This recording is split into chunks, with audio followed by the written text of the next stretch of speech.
start a little bit about just how the history of the unit came to be. I mean, there was a lot of people assume it's a result of January 8th, and history goes way further back. Yeah, so starting about 2013, 2012, the Pima County Sheriff's Department started taking a look at what are we doing in this county as law enforcement to really look at the work that's being done at the intersection of mental health and criminal justice. And so they started the first mental health support team, and then a few months later, the Tucson Police Department, where I work, started a very similar team. And we are in charge of serving the mental health court orders, going out transporting people from the community to an evaluation facility, to a hospital to be evaluated for mental health issues. And a lot of this stemmed from an incident with someone who had some mental illness and a confrontation with a deputy? Yeah, unfortunately we've had a couple of incidents in Pima County in our history that have really led to us taking a focus and looking at this. And one did involve the loss of a Pima County Sheriff's deputy in the line of duty. And so I think as a community we started looking at, well, what is it that we're doing as a system, system-wide, law enforcement, mental health, advocacy, organizations like NAMI, to look at what are we doing as a community surrounding these issues. Now, when your unit comes in contact with somebody who has some mental illness, what sort of state are they in by the time you all are likely to become involved? What's interesting is people think that they have an idea of mental illness, right? That a person's totally out of control. They might be manic or screaming or yelling. Actually, the vast majority of the people that we interact with live normal day-to-day lives. They have medications that they take, they have appointments that they go to, and what we really see as police officers is when people fall off their treatment plan, or they have a medication change, or they run out of medication, and so their normal day-to-day existence is interrupted by that. And our job, what we see it as, is getting those people back to their treatment plan, back into their appointments, or whatever it needs, those small course corrections to get them back on track. Now, lay people tend to automatically believe somebody in that level of mental distress is dangerous. Is that usually the case, or they're just in distress and they need some help? What we know from the data, it's very clear that the vast majority of people who are living with mental illness will never be violent, will never commit a crime. In fact, that population is more likely to be the victim of a crime than they are to ever commit one. Of course, we see the movies or we see things on TV, of course, that'll scare us. But the vast majority that we see, even as police officers, are people that are mostly only a danger to themselves. Their day-to-day life gets interrupted, they need their medications adjusted, they need more appointments than what they're getting, and so we try and fill those gaps in the system. How would they normally come to your attention, particularly if they're not in some sort of violent mode?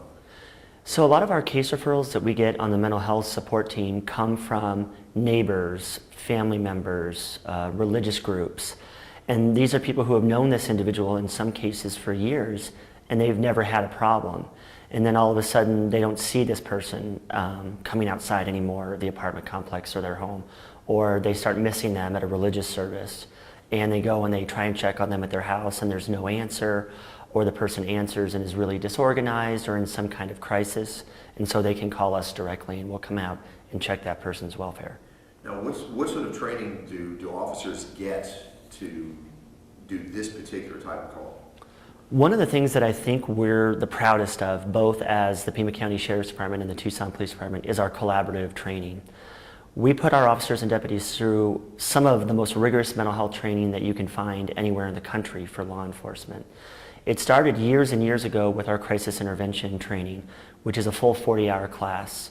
That's very long for law enforcement training because it takes someone off the street, for an entire week. But that shows the level of dedication that both of these police departments have really put towards this. That class is very innovative and cutting edge. At our CIT training program, we have professors, we have judges, we have psychiatrists and other doctors, we have peer counselors and advocates, people who used to be homeless. All of those people come in and talk about their experiences either working in the system or having been in the system to our officers and deputies. Also in our basic training academy, we have mental health first aid, which is like an 8-hour kind of 101 course that's nationally certified for our police officers and deputies. So before any of our employees even get to the street and take their first 911 call, they've already had that base level of training. So what does that training advise them to do in cases where someone is having some mental health issues? Really, all training for law enforcement around mental health focuses on just a few basic principles that sound basic, but in a crisis can be really hard to manage or remember. The first is we try and teach our officers and deputies to just slow the situation down. Time is always on our side. If you look at some of the critical incidents that you see happening, the viral videos around the country, what you'll see is they escalate very quickly. The officer gets on scene or pulls a car over, and within just a matter of seconds, there's some kind of violent confrontation. If we can get past those first few minutes of that confrontation, our odds of resolving that peacefully are better. We try and develop a rapport with the person that we're talking to. So we try and use first names. We try and make eye contact. We speak slowly and clearly and try to really listen to what the person is saying and give them that feedback back that we are hearing about what they're saying. And the last thing that we try and do is if the person has support systems in their life, if they have a relative or a neighbor or someone that can help them, we'll try and involve that person in the situation if it's safe or appropriate to do so, to try and de-escalate however we can. Well, this is another case where popular misconception is very different, that things are going to be action-packed, happening fast, very aggressive actions, and you just described almost an attitude of gentleness towards the issue. Out of all the innovations that I think that we've done with the mental health support teams at our two police departments here in the county, I think the biggest step forward that we've had has also been one of the easiest, and that is our leadership at both the Sheriff's Department and the Police Department have made these mental health teams dedicated. And what that means is that our teams aren't stuck in between a burglary call or a domestic violence call or a car accident. This is all we do all day. That means we have as much time as we need to resolve a situation. We're not looking to resolve something in 30 seconds or even 3 minutes. The longest we've ever talked to someone was multiple hours, just continuously talking to them to try and de-escalate them and resolve it peacefully. Do you take steps to try to figure out their history, what meds they may be taking but might be off right now, any illicit medication or alcohol that might be aggravating the situation, all of that? One of the things that we're really proud of is we have a great working relationship with Simpatico Integrated Care, which is kind of the overseer for all of the providers in our county. We work with them to work with all of our mental health providers to get that history when appropriate. Of course, we don't ever want somebody's medically protected information, but in a crisis, if they have a case manager, if they have a therapist, someone that they're working with, and they have helpful information, that's one of the best relationships that we've established to try and get that history because it can be relevant to what's happening right now. Do the managers sometimes even come out to the scene, or you're mainly conferring by phone? The case managers in some cases do come out. We just worked a case a couple weeks ago where we had a case manager come out to a scene. It was safe for them to do so. The person was kind of contained in a small area and provide really helpful background information about that person. And actually the individual that we were dealing with in that case could kind of see that they were there physically, and that's a great tool for de-escalation as well. Now, we talked about how violence is more the exception, but are there things that you do where, yes, there is strong potential of violence, and you're using some of these skills to diffuse it? In very rare circumstances on our mental health team, we do come into contact with individuals, as we describe, who have lost contact with reality. And what I mean by that is people who are seeing or hearing things that aren't there, or they're responding to things that no one else can see, right?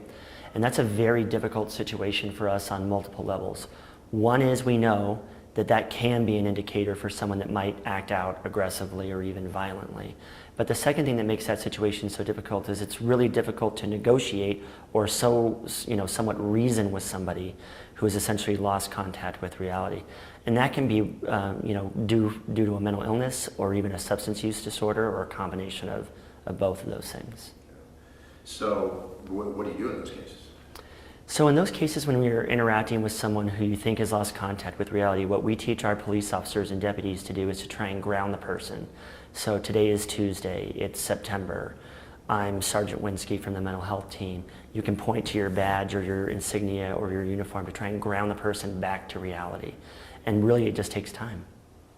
Now, what should members of the public understand about what's available to them through these departments? And by members of the public, I guess I'm talking about somebody who may in fact have some mental health challenges, or somebody who knows someone who does. Right. So the first thing we always tell people that if it's safe to do so, check on your neighbor, check on your family member, have that conversation as difficult as it might be to say, I'm worried about you, you don't seem to be acting the way you normally do, maybe you've become reclusive. And we always encourage people to start with that if they believe it's safe to do so, and have those sometimes uncomfortable conversations with those people. So we also want to encourage people to use our community-wide crisis line. There's a whole variety of resources that people can learn from calling that number. They can just talk to someone, and in some cases that's all people need is to just talk to someone. They can help make appointments, and they can even send mobile teams out to the community to talk to you or your loved one in a time of crisis. Now, we should also just talk about people with PTSD. Do they become a large part of who you end up having contact with? Over the last several years, PTSD, we've learned more about it. It's become more known in the community, and we are seeing more and more people that we interact with that we either know or suspect could have a PTSD-related condition. Those are some of the most difficult cases we work. We have a lot of compassion, especially for people like service members that we interact with that we know are suffering from that disorder. It can be very difficult and a lifelong condition to deal with. Is it helpful in many cases a lot of officers are veterans and can cite that experience? It is very comforting for veterans sometimes to hear from another veteran. And so we do have team members that have military service history and police officers just at large in our community, and we're very lucky to have them serving in our departments. Now, I think that's probably going to do it, especially in the tight confines that we have, but I always ask people, is there anything, we're not the experts on this, is there anything you want to add that we just didn't touch upon? Yeah, I would just say that the community-wide crisis line is a great resource for people, and our crisis response center is 24/7. People can just walk right in there. The services are free of charge, and it's a great resource for us. So in some cases that's better than contacting 911, or if you call 911, could they end up referring you over? Yeah, 911 can refer you to the crisis center, and I would say that if you or a loved one is going through some kind of a mental health related crisis, and it's safe to do so to transport that person, you can always just walk right into the crisis response center and be seen very quickly.